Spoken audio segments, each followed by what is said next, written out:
नमस्कार, आप देख रहे हैं इंडिया वॉइस और मैं हूं आपके साथ पुष्पेंद्र चौधरी।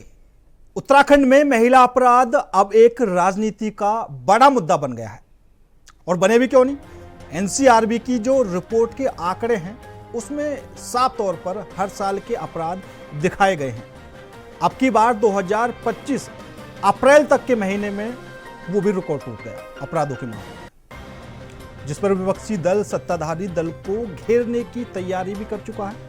उत्तराखंड में महिला अपराध के मामले कम नहीं हो रहे हैं, जो सरकार और प्रशासन के लिए चिंता का विषय है। महिला अपराध के मामलों में बीजेपी के नेताओं पर भी सवाल उठने लगे हैं, जो बीजेपी के लिए भी चिंता का विषय है।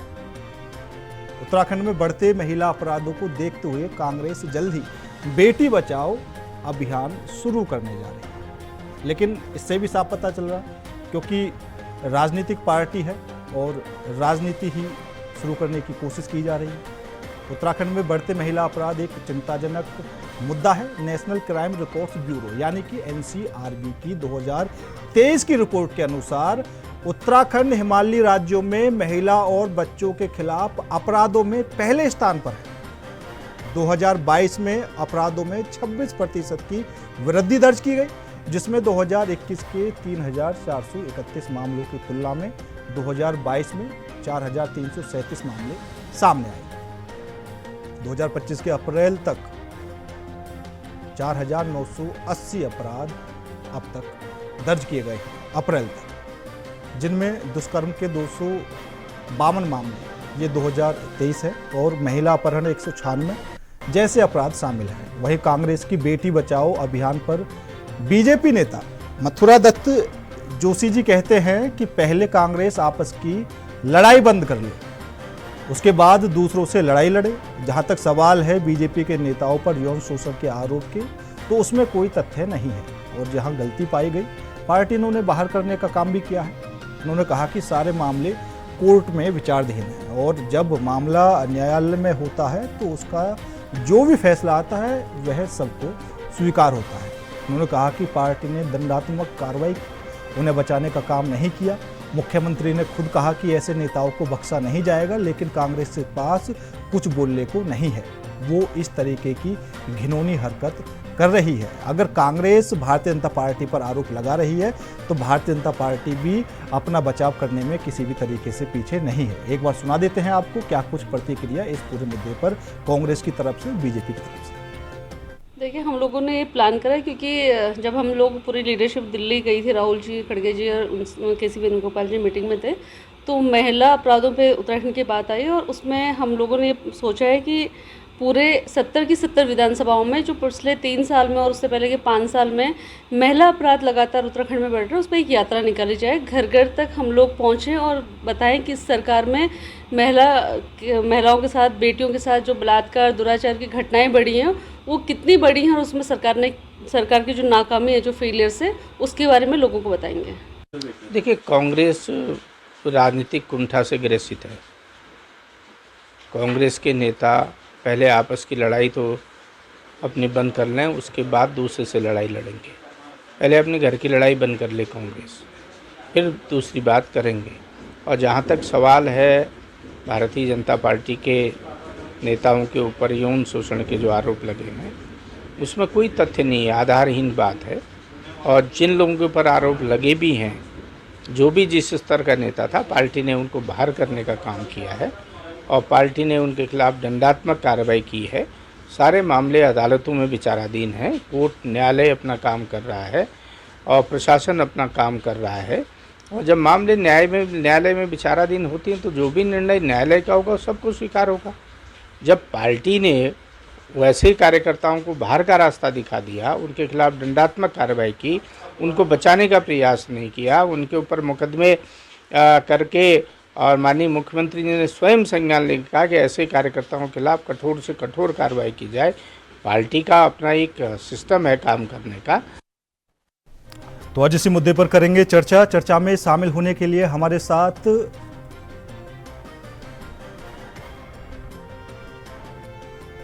थोड़ी देर में प्रवक्ता जुड़ेंगे, उनसे कोशिश करेंगे जानने की। तो बुलेट मुद्दे की शुरुआत करते हैं। हमारे साथ इसी मुद्दे पर चर्चा करने के लिए भारतीय जनता पार्टी से कमलेश रमन जी जुड़ चुकी है। मैम, आपका बेहद स्वागत है। कांग्रेस से हमारे साथ सूरज सिंह नेगी जी है। सर, आपका भी बहुत बहुत स्वागत है। कमलेश रमन जी, सबसे पहला सवाल तो आपसे ही है। 2023 और 24 के भी आंकड़े हमने देखे और वो हमने खुद नहीं बनाए, एनसीआरबी की रिपोर्ट है, आप भी जानती हैं। 2025 में भी एनसीआरबी की रिपोर्ट आई। अप्रैल तक के जो आंकड़े हैं वो काफ़ी ज़्यादा चिंताजनक है। ठीक है, वो बताते हैं कि अब तक अप्रैल तक 4,980 आपराधिक घटनाएं उत्तराखंड के अंदर हो चुकी हैं। अब कांग्रेस बना रही है दूसरी रणनीति कि भारतीय जनता पार्टी की सरकार को घेरने की पूरी कोशिश की जाए। वो तो हो गया, चलो एक राजनीतिक मुद्दा। ठीक है, राजनीतिक दल उत्तराखंड में है तो वो जरूरी है कि वो मुद्दे भी उठाएंगे, लेकिन आपको नहीं लगता कि ये चिंताजनक बात है? और क्यों इन पर लगाम नहीं लग रही है? बिल्कुल पुष्पेंद्र जी। हाँ। और क्योंकि महिलाओं के मुद्दे हैं और बहुत ही संवेदनशील है, मुझे लगता है कि चिंता का विषय है। और सरकार जिस तरीके से अपराधी होते हैं उन लोगों को जेल में डालने का काम कर रही है, तो सरकार की मंशा पर आप शक नहीं कर सकते, क्योंकि सरकार सख्ताई के साथ में कानून का पालन कर रही है। और जो लोग इस तरीके के कृत्य करने वाले हैं उन लोगों को जेल में डालने का काम कर रही है। अगर वो कोई हमारी पार्टी से रिलेटेड है तो उसको भी बाहर का रास्ता दिखाने का काम कर रही है और जेल में डाल रही है। ठीक है, लेकिन एक विपक्ष की मैं आपको बताना चाहूंगी पुष्पेंद्र जी, विपक्ष को ऐसा क्यों लगता है कि कोई भी ऐसा मुद्दा हो जो बहुत ही संवेदनशील है उस पर भी वो राजनीतिक रोटियां सेकने का काम करते हैं। और वो ऐसा सोच रहे हैं कि 2027 में शायद हम यही सब करके, झूठ सच बोल के, अनगढ़ बयानबाजी करके या इससे राजनीति करके, क्योंकि ये इस तरह की घटनाएं हैं बहन बेटियों के साथ में जिन लोगों ने किया है, जिनकी मानसिक विकृत के जो लोग हैं, जो गलत तरीके से हमारी बहन बेटियों के साथ गलत काम करते हैं, उनको सरकार कभी पनाह देने का काम नहीं करती। लेकिन कांग्रेस इस पर भी राजनीति कर रही है। कांग्रेस बार बार जो है इससे राजनीति करके अपनी राजनीति को ऊपर उठाना चाहती है, अपने 2027 का जो सपना है उसको पूरा करना चाहती है, जो उनका पूरा नहीं होगा। अब अगर कांग्रेस ये आरोप लगाती है कि भारतीय जनता पार्टी के समय पर इस तरह के कृत्य हो रहे हैं, तो भाई अगर आप इतना हाउल्ला मचा रहे हैं और बहन बेटियों के इतने ही हितैषी थे, तो उस वक्त 2003 में क्या हुआ था आपको, जब इतना बड़ा जैनी कांड से लेकर के तमाम वो नेता तो हमेशा महिला मित्रों की सुर्खियों में रहे, तो उस वक्त आपको पीड़ा नहीं हुई? उस वक्त कांग्रेस के किसी नेता ने या किसी महिला नेता ने आकर के उस नेता के खिलाफ कार्रवाई करने की बात नहीं कही, जो आज कर रहे हैं। जिस समय दिल्ली के अंदर तंदूर कांड होता है। कमलेश जी, बात ठीक है। और जो पुरानी सरकार में हुआ, जरूरी नहीं कि जो वर्तमान की सरकार है उसमें वो सब दोहराया जाए। आपको तो अंकुश लगाने के लिए काफी कुछ करना पड़ेगा। जिस तरीके से देख रहे हैं, भूमाफियाओं के लिए भू कानून, काफी चीजें तैयार कर दी, तो ऐसा नहीं लगता आपको कि अपराधों की रोकथाम के लिए भी एक अच्छा सा कानून कोई बन जाए जिससे अपराधियों में खौफ हो जाए? अब तो लगता नहीं है कि अपराधियों में खौफ है। नहीं, बिल्कुल। देखिए, सरकार पुष्पेंद्र जी, सरकार ने अपना सख्त रवैया अपना रखा है अपराधियों के खिलाफ, भ्रष्टाचारियों के खिलाफ, शोषणकर्ताओं के खिलाफ। देखिए, भारतीय जनता पार्टी तो तब दोषी हो ना पुष्पेंद्र जी, अगर वो उनको संरक्षण देने का काम कर रही हो, या उनको जो भ्रष्टाचारी है या शोषण करता है अगर उनको बचाने का काम कर रही हो, या गलत लोगों को जो है अपने पक्ष में रख करके उनको उनके सर पे हाथ रख रही हो, तो तब भारतीय जनता पार्टी दोषी है। नहीं, बिल्कुल दोषी है, बिल्कुल दोषी है। मैं बता रहा हूँ कमलेश जी, भारतीय जनता पार्टी दोषी है। मैं बता रहा हूं क्यों है। क्योंकि 2023 की भी एनसीआरबी की रिपोर्ट आई, 2024 में भी आई, उसमें भी जो अपराध के आंकड़े थे वो दिखाए गए, भैया कब कितने बड़े हैं। तो उसके हिसाब से थोड़ा तो आपको सोचना चाहिए था कि 2025 में कुछ तो नया करें हम, कि जिस हिसाब से जो घटनाएं हैं वो ना बढ़ें। वो तो लगातार बढ़ने से लगी हुई है, रिकॉर्ड टूट रहे हैं। अभी तो अप्रैल तक के आंकड़े सामने आए, उसी में 4,000 से ज्यादा घटनाएं हो गई, पूरा साल बाकी पड़ा अभी। पुष्पेंद्र जी, देखिए, जिस तरीके से कानून अपना काम कर रहा है, कोई भी भ्रष्टाचारी या कोई भी गलत कृत्य करने वाला बचता नहीं है। वो हमेशा जेल की सलाखों के पीछे होता है। और कभी भी भारतीय जनता पार्टी में ऐसा नहीं होता कि गलत व्यक्ति का साथ देने के लिए भारतीय जनता पार्टी का कोई भी कार्यकर्ता या नेता खड़ा हो, सबसे पहली बात। और रही बात, अगर कांग्रेस इस पर राजनीति कर रही है तो मुझे लगता है कि अगर कांग्रेस अपना पिछला इतिहास उठा लेगी और पिछले अपने कृत्य देख लेगी तो शायद उनको समझ में आ जाएगा कि जो तंदूर कांड दिल्ली के अंदर हुआ था उस वक्त कांग्रेस के मुंह में क्यों दही जम गई थी। ठीक है। जब वो तंदूर में जो है उसके टुकड़े करके, अपनी महिला मित्र के टुकड़े करके, मक्खन लगा करके तंदूर में डाल दिया था, एक 5 स्टार होटल के तंदूर में, तो उस समय भी तो कांग्रेस की सरकार थी, उस समय क्यों दही जम गई थी। लेकिन आज भारतीय जनता पार्टी की सरकार है पुष्पेंद्र जी, और पहली बार ऐसा हो रहा है कि अपना हो या पराया वो जेल की सलाखों के पीछे है। भ्रष्टाचारी हो या गलत कृत्य करने वाला हो, कोई बख्शा नहीं जाएगा, उनको जेल की हवा खानी ही पड़ेगी। तो इसलिए भारतीय जनता पार्टी के अंदर किसी को, ठीक है कमलेश जी, मैं आपकी बात समझ गया। नेगी जी, आपने बातें सुनी कमलेश जी की? अभी कांग्रेस की तरफ से ये कहा जा रहा है कि हम 70 विधानसभाओं में जाएंगे, बेटी बचाओ अभियान चलाएंगे और हर किसी को बताएंगे कि इस सरकार में कितने अपराध बढ़ रहे हैं। तो आपको क्या ये लगता है कि जनता को नहीं पता भारतीय जनता पार्टी की सरकार में कितने अपराध बढ़ रहे हैं? देखिए पुष्पेंद्र जी, हाँ, ये हमारे आंकड़े नहीं हैं, ये एनसीआरबी के आंकड़े हैं, हमें पता है एनसीआरबी के आंकड़े हैं। हाँ, और द न्यू इंडियन एक्सप्रेस की रिपोर्ट भी है कि किस प्रकार से उत्तराखंड में महिलाओं के प्रति अपराध के मामले बढ़ रहे हैं। और इसमें दुर्भाग्यपूर्ण यह है कि जितने भी मामले आते हैं उनमें मुख्यतः भारतीय जनता पार्टी के नेता संलिप्त होते हैं। अंकिता भंडारी हत्याकांड में आज तक जो वीवीआईपी है उसका नाम जो है प्रदेश की सरकार और हमारी पुलिस जो है उजागर नहीं कर पाई, तो कार्रवाई नहीं कर पाई। ये जनता को जानने का अधिकार है। उत्तराखंड की जनता ये जानना चाहती है कि जिस विधायक ने वहां पर किसके आदेश से बुलडोजर चलाया और उसको ध्वस्त करने का, सबूतों को मिटाने का काम किया, उसके खिलाफ आज तक कोई कार्रवाई नहीं हुई।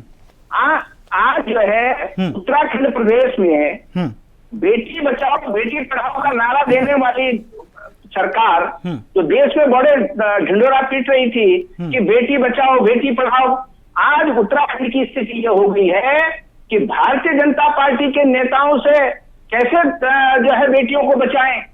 और शर्मनाक तो तब हो जाता है जब अनामिका शर्मा जैसे लोग, जो मां बच्चों की संरक्षक होती है, जिस पर की जो है बहुत बड़ी जिम्मेदारी होती है, और बेटी की अगर सबसे बड़ी मित्र होती है तो उसकी माँ होती है, वो अपनी माँ को जो है अपने सुख दुख, अपने भली बुरी बातें वो जो है शेयर कर सकती है, तो अपनी माँ से करती है। और जब उसकी माँ ही बच्ची को जो है अपने नजर के सामने उसका बलात्कार करवाती है, उसको विवश करती है, तो ये भारतीय जनता पार्टी का चाल चरित्र और चेहरा है।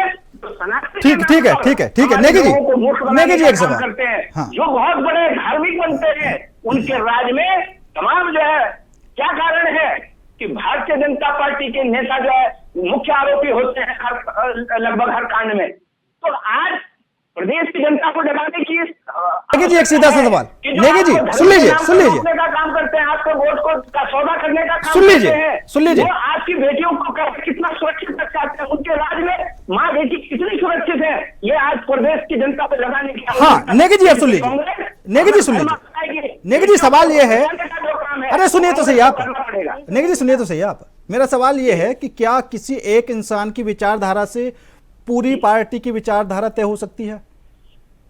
पुष्पेंद्र जी नहीं, एक नॉर्मल से जवाब दे दीजिए। आप एक बात देखिए ना, हाँ, चाहे अनामिका जी हो, पुलकित आर्य हो, हाँ, चाहे प्रमोद विष्णु हो, नरेंद्र गंगवार हो, हाँ, अमित सैनी हो, भाजपा के नैनीताल के दुग्ध संघ के अध्यक्ष मुकेश बोरा हो, हाँ, भाजपा के मंडल अध्यक्ष भगवत बोरा हो, हाँ, भाजपा पार्षद शिव कुमार गंगवार हो, ये तमाम वो नाम हैं जो भारतीय जनता पार्टी के चर्चित चेहरे हैं, भारतीय जनता पार्टी में जो है बिल्कुल ठीक बात है। उनके द्वारा ये दुष्कर्म के आरोप, उन पर दुष्कर्म के आरोप लगते हैं। तो आज तो प्रदेश में भारतीय जनता पार्टी के नेता और चाहे नेत्री हो, अभी तक तो ये होता था कि नेताओं से जो है बेटियों को बचाने की आवश्यकता है। हाँ। भाजपा के राज में तो उनकी नेत्रियों से बेटियों को बचाने की आवश्यकता है, और भाजपा के राज में इनका चाल चरित्र चेहरा ये है कि मां से है।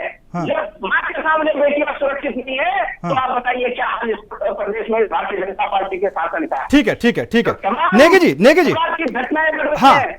अच्छा नेगी जी, नेगी जी, नेगी जी, अभी आप भी एनसीआरबी की रिपोर्ट का हवाला दे रहे थे, ठीक है? तो क्या ये जो अपराध बढ़ रहे हैं भारतीय जनता पार्टी की सरकार में, ये 2025 में ही बढ़ रहे हैं? 2023 की भी रिपोर्ट आपने देखी होगी, 2024 की भी रिपोर्ट आपने देखी होगी। आपको अब याद आया है कि बेटी बचाओ अभियान शुरू करना? निश्चित तौर पर देखिए पुष्पेंद्र जी, हाँ। पानी सिर से ऊपर हो चुका है। हाँ। तमाम जो है आंदोलन करने के बाद तमाम जो है लोग, उत्तराखंड के लोग आंदोलन का है, कांग्रेस ही नहीं अन्य पार्टी के लोग भी तमाम जो है अंशिका भंडारी हत्याकांड में पूरा उत्तराखंड आंदोलित रहा है। परंतु जो है आज तक जो वीवीआईपी है उसका नाम उजागर नहीं हुआ। कौन सा वीवीआईपी है जिसको सेवाएं देने के लिए अंशिका भंडारी की जान गई? ये सारे सवाल है। तो इनके खिलाफ अगर कांग्रेस जनता के बीच में नहीं जाएगी, जनता को जागरूक करने का काम नहीं करेगी, जनता के मुद्दों को जो है, अरे जनता इन बेटियों को बचाना क्या कांग्रेस का धर्म नहीं है? कहते हैं कि कांग्रेस अपने लड़ाई देख ले, लड़ाई किस बात की है? लड़ाई इस बात की है किस प्रदेश में बेटियां सुरक्षित नहीं है। ठीक है, बेटियां सुरक्षित नहीं है, ठीक है, ठीक है, ठीक है, ठीक है, ठीक है, ठीक है नेगी जी, ठीक है नेगी जी। कमलेश जी, अब कांग्रेस पार्टी 70 विधानसभाओं में जाएगी, घर घर जाकर बताएगी भारतीय जनता पार्टी में कितने अपराध बढ़ रहे हैं, भारतीय जनता पार्टी से कितना नुकसान उत्तराखंड को हो रहा है, भारतीय जनता पार्टी में किस तरीके के नेता हैं। पुष्पेंद्र जी, बिल्कुल जाए कांग्रेस, क्योंकि विपक्ष में है, इनको कुछ ना कुछ तो रोटियां सेकनी है, कुछ ना कुछ तो जनता के बीच में जाके कहना है, चाहे वो गलत ही क्यों ना हो। इन्होंने कहा कि भारतीय जनता पार्टी का एक नारा है बेटी बचाओ और बेटी पढ़ाओ, बिल्कुल सही नारा है। हम अपनी बेटियों को आत्मनिर्भर बनाने का काम करते हैं, लेकिन अगर उसके बीच में कोई इस तरह की घृणित मानसिकता के लोग आ जाते हैं बीच में, चाहे अपनी अनामिका की बात करूं, चाहे पुलकित आर्य जैसी की बात करूं, तो वो जेल की सलाखों के पीछे उनको हम बचाते नहीं है। एक नारा 2012 में भी चला था, नेगी जी को याद होगा, और 2002 से लेकर के 7 में भी चला था कि हरक सिंह जी से अपनी बेटियां बचाओ, अपनी पत्नियां बचाओ। तो इस तरह के नारे भी कांग्रेस में चलते थे, इसको भी थोड़ा इन्हें याद रखना चाहिए।